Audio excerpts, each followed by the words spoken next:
Okay guys, so starting the notes today, let's just quickly go over the warm-up. How many squares did your paper have after you folded it? Of course, that was 9.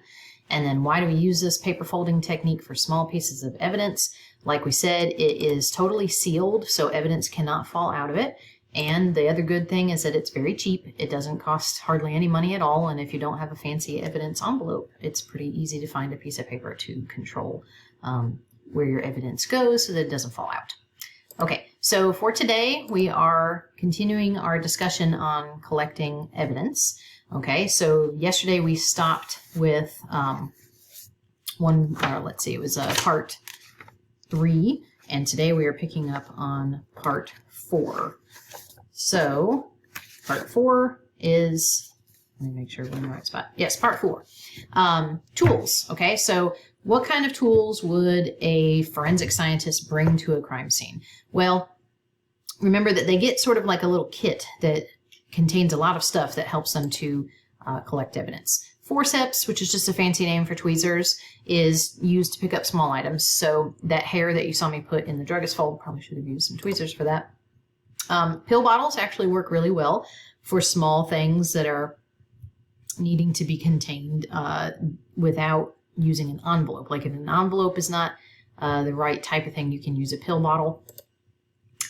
For evidence collection, we use manila envelopes that are specifically marked for evidence. So on the outside of the envelope, you'll see stuff like, who collected it, what's the address of the crime scene where it was collected.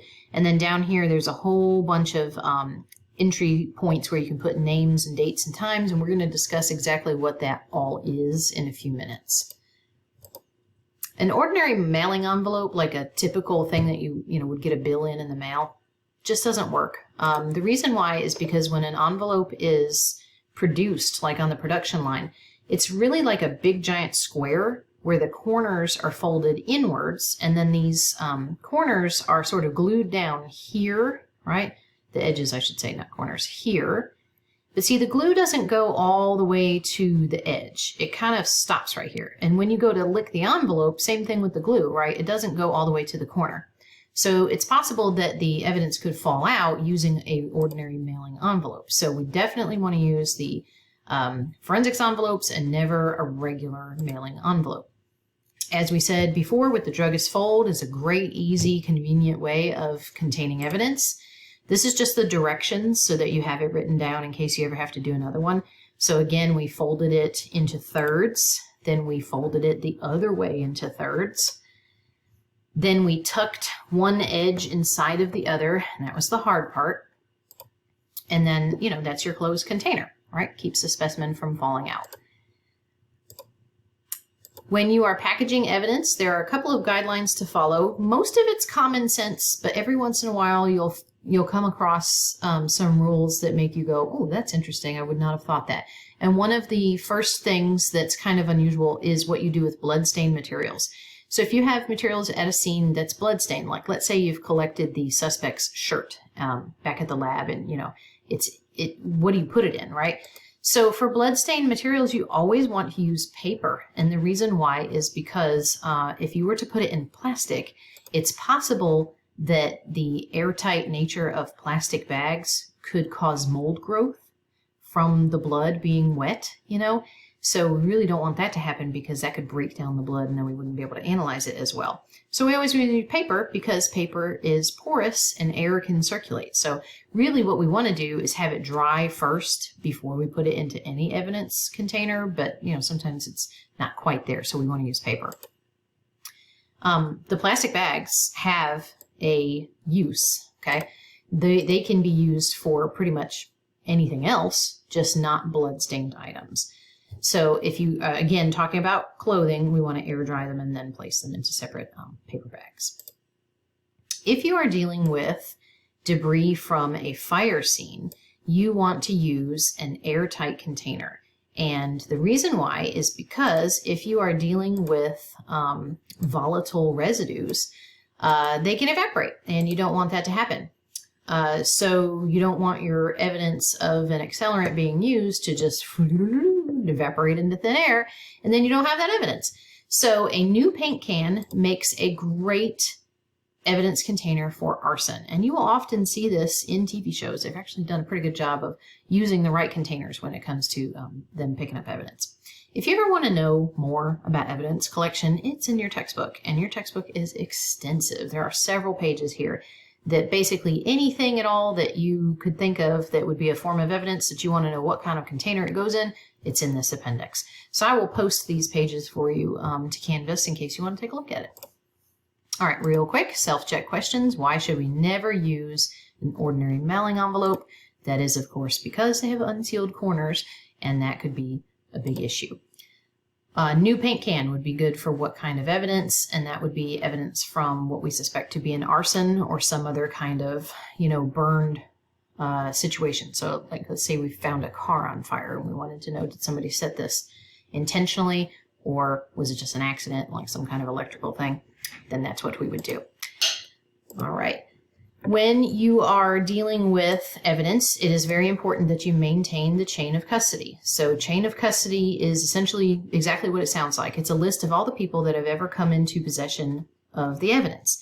Evidence, can't be lost along the way. It can't be misplaced. It can't be handled in a way that destroys its value. So we have to maintain a list of everyone who has ever touched the evidence. So looking at the sticker right here, which could easily be placed on any box or plain envelope, you can see that the chain of custody is down here at the bottom, where you're just basically writing who has the evidence, and as it changes hands, the next person is added to the list. Now there's only 3 spots on here, so of course you can add more stickers. They have stickers that are just chain of custody and they don't have all this other stuff on it in case you have to add some more.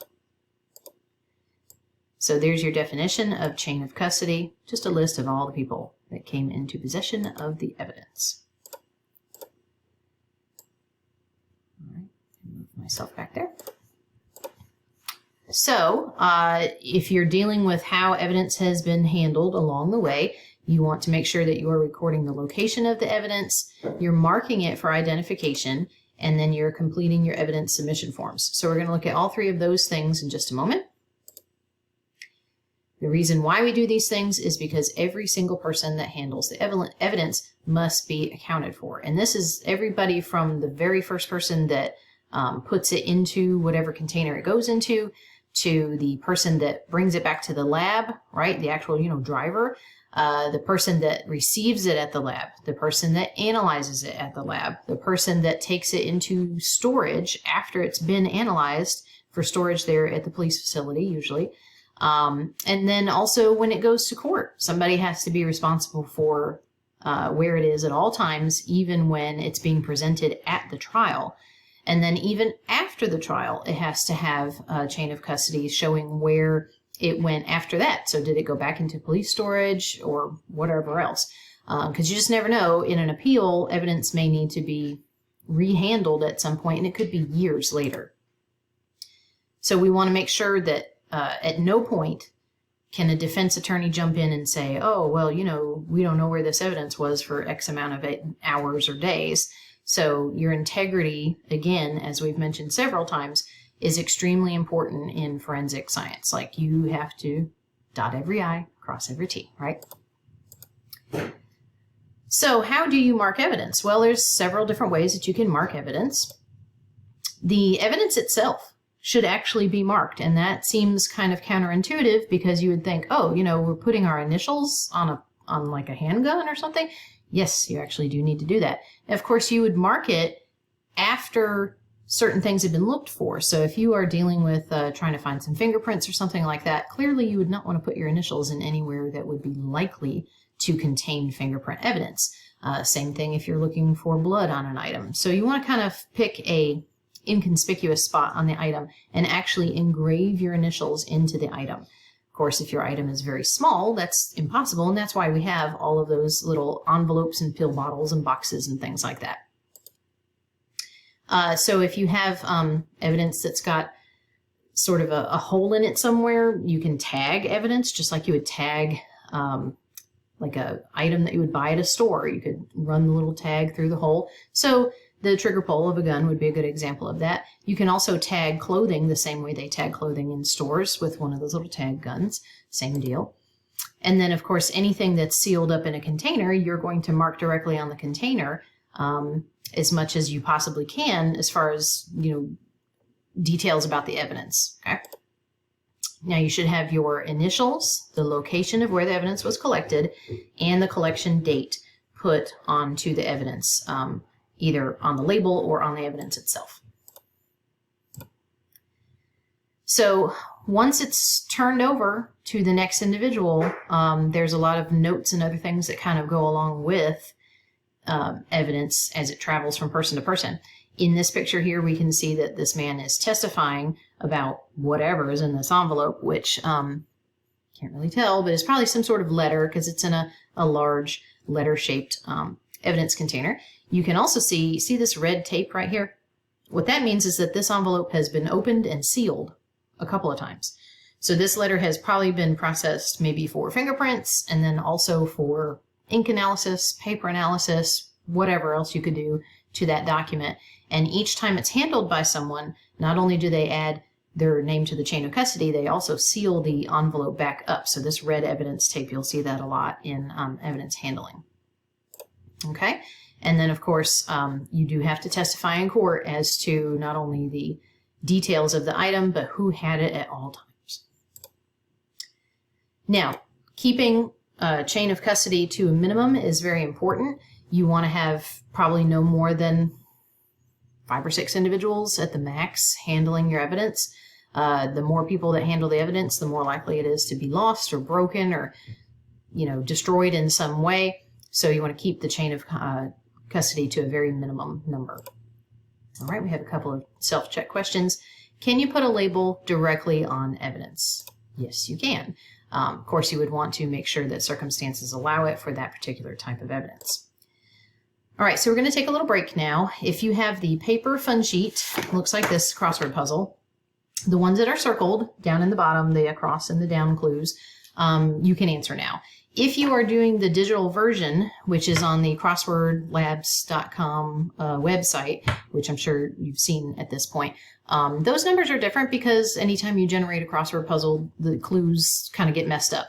So these are your numbers, and these will also be on Canvas as well on the assignment itself, that you can answer at this point. So go ahead and try to answer those, and you can pause this will be the end of this video, and we'll pick back up in the next video for you guys to finish the notes. Okay, see you then.